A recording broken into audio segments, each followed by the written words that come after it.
Today, I'm going to talk to you about navigating your faith through the process of grieving.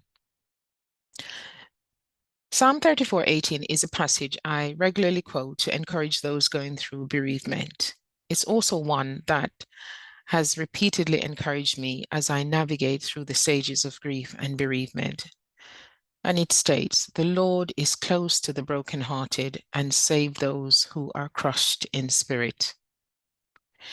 In 2022, I found myself at St. George's Cathedral in Cape Town, writing down names on a piece of paper to hang on a prayer tree for remembrance services. To my astonishment, I ended up hanging 12 names, those of family members, close friends, and mentors who had passed away in just under 2 years. Imagine the burden I was carrying, the rapid succession of losses, leaving me barely able to process one after another. Many of these individuals were pillars in my life, the ones I turned to in times of need, be it day or night, work related or personal. Mentors who have guided me spiritually, family members who were the last of that generation and the backbone of our family. Navigating this relentless cycle of loss was challenging, attending one funeral after another, consoling family, friends, and dealing with personal health scares of loved ones, and even my own personal health scare. This pushed my emotional resilience to its limits. Yet amidst this overwhelming grief, I found strength and comfort in my faith. Recently, I listened to a friend's 28-year-old son mourning the loss of his mother. He felt as though his entire support system had been ripped away from him, his mother, a mentor, and his grandfather. I empathized deeply with his pain, having walked a similar path.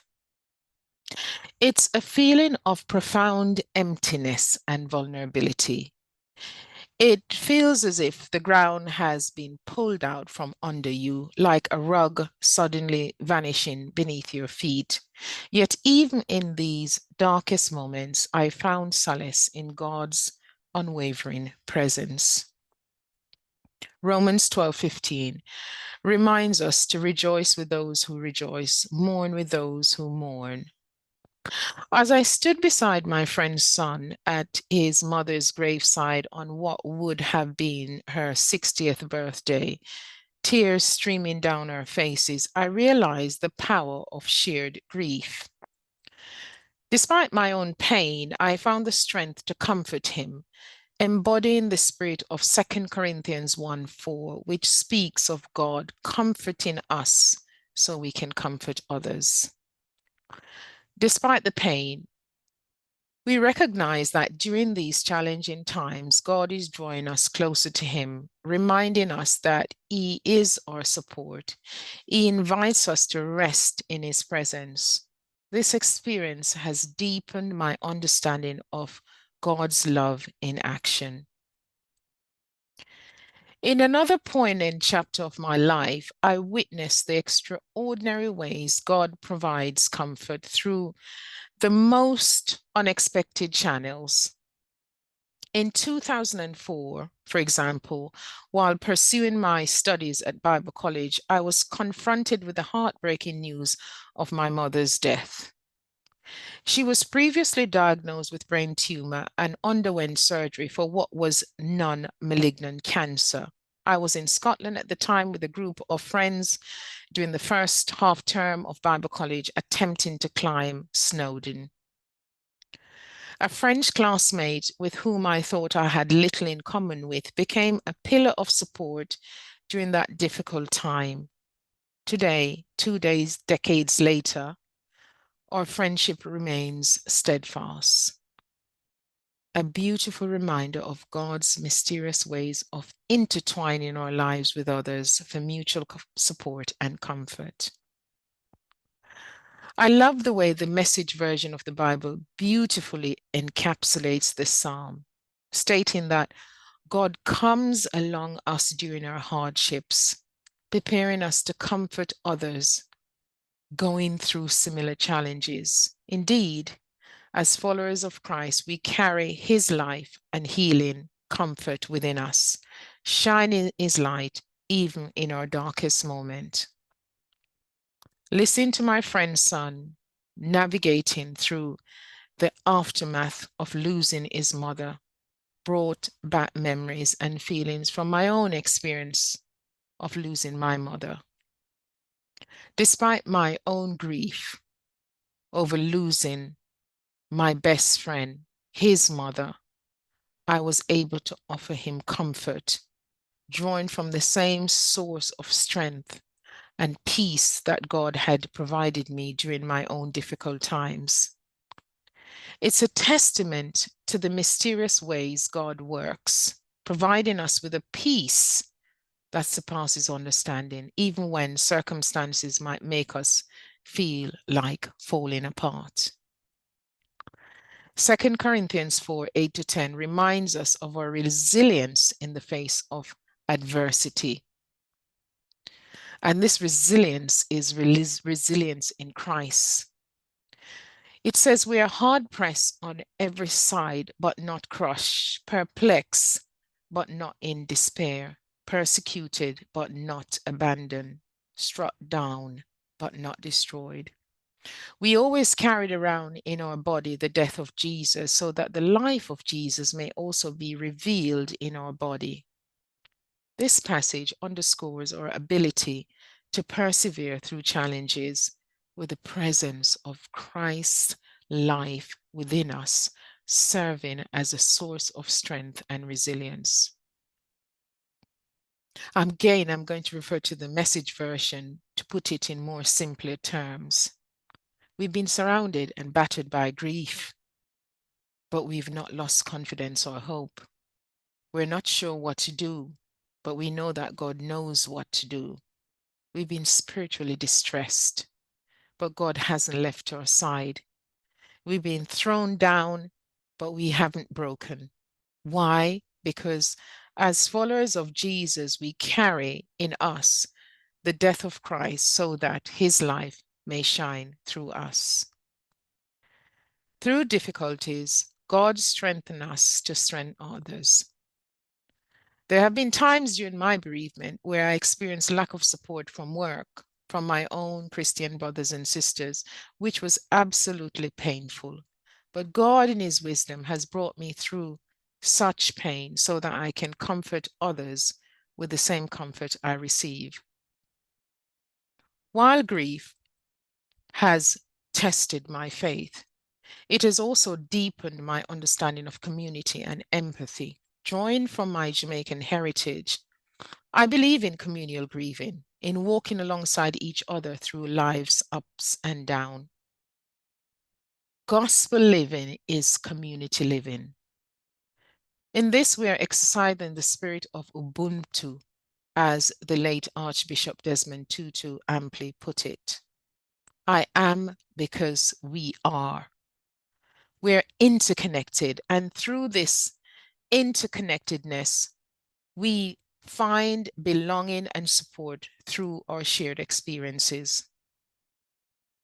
Empathy is truly an art, and I believe this is precisely what Jesus meant when he encouraged us to empathize with each other. He urged us to mourn with those who mourn, to celebrate with those who celebrate, and to walk in each other's shoes as if they were our own. Charles M. Blow, who is an American journalist for the New York Times, stated that one doesn't have to operate with great malice to do great harm. The absence of empathy and understanding are sufficient.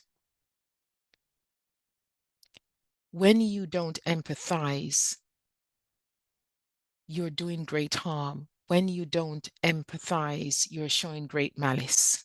Loss brings undeniable pain, leaving us feeling hollow and exposed. Yet as believers, we hold on to a hope that transcends this pain. Jesus overcame death, offering us the promise of eternal life with him. and our departed loved ones. In these challenging moments, I find solace in God's promises, such as in Psalm 34:18, which reassures us of his closeness to the brokenhearted.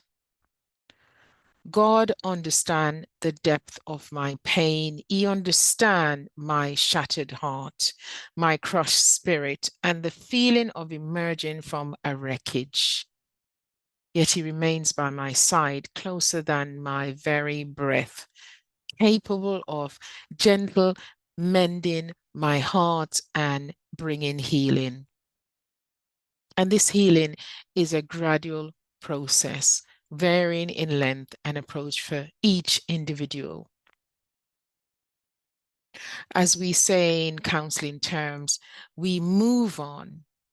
God empowers us to hold our grieving lightly. We move on. We're empowered to support others in their grief, showcasing the incredible God we worship. Moreover, after losing a dear friend, God provided new source of support through a group of women in an online Bible study I initiated in July 2023. And this is conducted in the Jamaican language.